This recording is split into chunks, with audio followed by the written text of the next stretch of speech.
আমার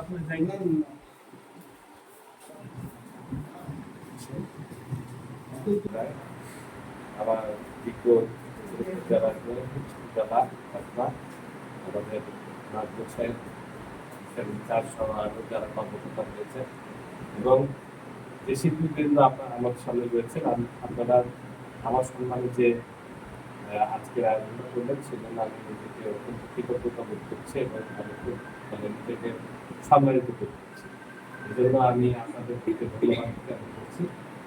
আজকে আনুষ্ঠানিকভাবে শিল্পকলা একাডেমির আইনচর শাখার কার্যক্রম শুরু হলো।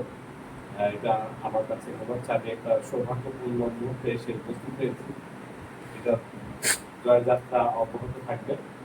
আসলে এই সমাজটাকে সুন্দর করার জন্য আমাদের কিন্তু আসলে শিল্প চর্চার প্রয়োজন। ছোটবেলায় আমি যখন দেখেছি আমাদের আমার অন্তত এলাকায় ওখানে প্রচুর সঙ্গীত, ওখানে মূর্তি আছে, নৃত্য আছে, এরকম সব কটা বাংলাদেশের যতগুলো শিল্প গোষ্ঠী সবগুলো মনে হয় ঠাকুর গায়ে আছে। আমাদের বাসাতেও দেখতাম সকালবেলা আমার বোনেরা শুরু করে দিত, আমি একটু একটু করে শিখেছিলাম। কিন্তু কেন জানো 90 সালের পর থেকে মানুষজনের জীবনটা প্রযুক্তির দিকে আগাচ্ছে বেশি।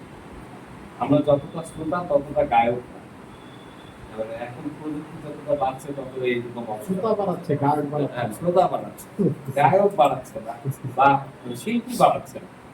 তো এই একটা সংকট আমাদের সমাজে হয়েছে। ফলে হয়েছে কি, সমাজে যে আগে মানুষের প্রতি মানুষের যে একটা সিগনেটি ছিল, ভালোবাসা ছিল, সমাজের প্রতি যে একটা গড়ে তোলার একটা যে মমতা ছিল, সেটা কমে গিয়ে এখন মাদকাসক্ত বেড়েছে, পারস্পরিক হিংসা বেড়েছে, বিদ্বেষ বেড়েছে।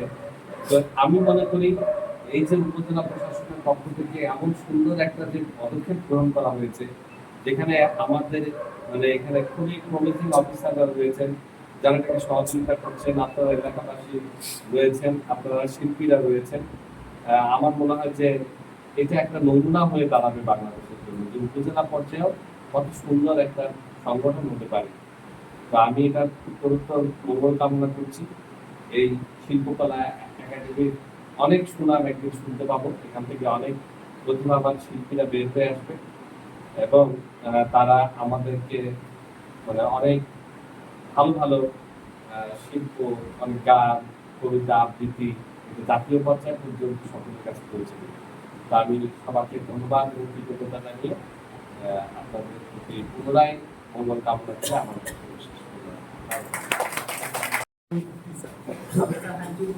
আমার 14 মাস অতিবাহিত হয়েছে স্যার। আমার কাছে মনে হয় যে উপজেলাতে অনেকগুলো ট্রমা আছে স্যার, প্রাকৃতিক কারণে স্যার, তারপরেও এখানে স্যার শিল্পী সত্তাটা জেগে আছে স্যার। এবং আমার কাছে মনে হয় যে শিল্পী সত্তাটাকে জাগ্রত করে রাখা এটা একটা ধারাবাহিক প্রক্রিয়া। এটা কখনো ফুল করে একদিনে এটা করা যায় না স্যার, এটা একটা ধারাবাহিক প্রসেসের মধ্যে। আমি উপজেলায় নির্বাহী অফিসার হিসেবে আমি যার চেষ্টা করেছি সেই ধারাবাহিকতাকে বজায় রাখার জন্য।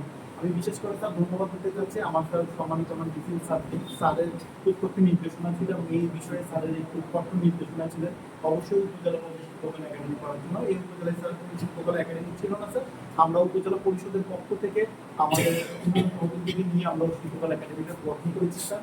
এখানে এনরোলমেন্ট হবে স্যার, ছাত্রছাত্রী এখানে ভর্তি হবে, 5টা ইভেন্ট আমরা ঠিক করেছি, একটা কমিটি ঠিক করবো স্যার আমরা সরকারি পর্যায়ে, এবং শিক্ষককে একটা নির্দিষ্ট সম্মানী বাবদ দেওয়ার প্রেক্ষিতে আমরা এখানে শিক্ষক নিয়োগের প্রক্রিয়া করবো।